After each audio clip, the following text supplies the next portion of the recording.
Ce sont des tartuffes. Des hypocrites. Des hypocrites. Ils défendent les droits de l'homme, mais quand M. Sarkozy a été rencontrer le roi Salman là-bas, le roi d'Arabie Saoudite au Maroc, il lui a dit, dites monsieur les droits de l'homme, vous allez arrêter de fouetter à mort ce type qui a écrit un blog qui ne vous plaisait pas. Non, il n'a pas demandé, d'ailleurs personne ne lui a demandé à lui s'il l'avait demandé. Et quand M.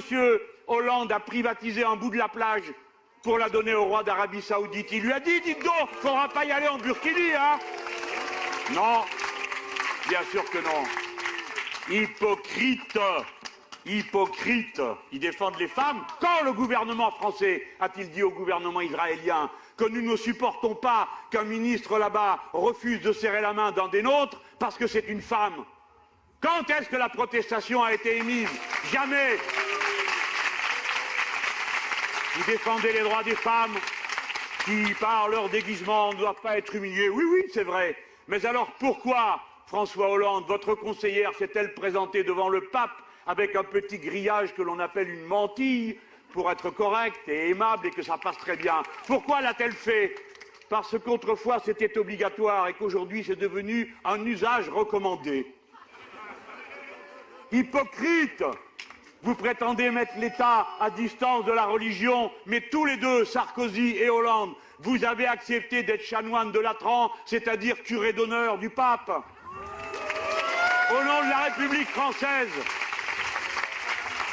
Hypocrite!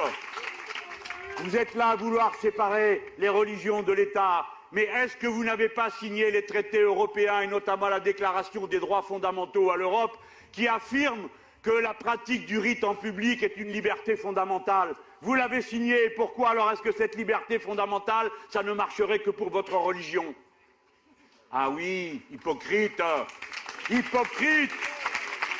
Avec votre drapeau européen où vous faites tous comme s'il y a 12 étoiles parce qu'il y aurait eu 12 États, c'est pas vrai.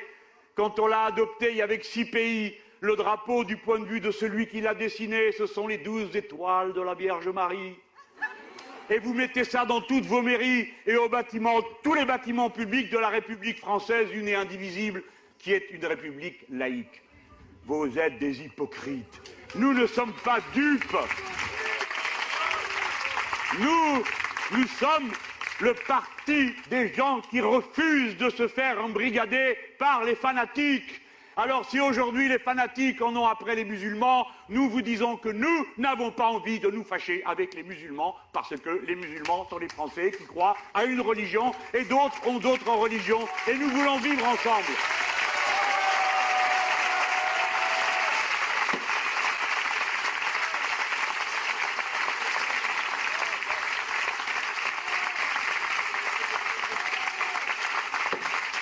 Hypocrite! Quand il y a eu le Paris-Plage, qui, à part Daniel Simonet du parti de gauche, a dit que les ciments Lafargue étaient les sponsors de ce Paris-Plage et que ces ciments Lafargue, groupe mondial numéro 1 du ciment, ont traité avec Daesh pendant toute la période où il se trouvait en Syrie, et c'est le journal Le Monde qui nous l'a annoncé, et non pas je ne sais quelle officine. Voilà. Voilà la honte. Hypocrite. Quand le pape... Attention, celui-là, il est plutôt avec nous. Quand le pape est venu au Parlement de Strasbourg, où étaient tous ces grands laïcs, je vous prie? Comment se fait-il que j'ai été le seul parlementaire français à dire au pape « Vous êtes le bienvenu à la cathédrale de Strasbourg et les Français sont contents de vous voir, et notamment vos fidèles. Mais vous n'avez rien à faire dans une enceinte parlementaire car ce n'est pas le lieu d'un prêche. » Je l'ai dit. Je l'ai dit avec tout le respect dont est capable un homme comme moi, dont les parents sont morts dans la foi chrétienne. Je le dis avec respect en pensant à quelqu'un qui avait eu des paroles, pour une fois, tellement proches de nous, qu'on a même fini nous-mêmes par se dire « Tiens, pour une fois, ils ont élu un chrétien ».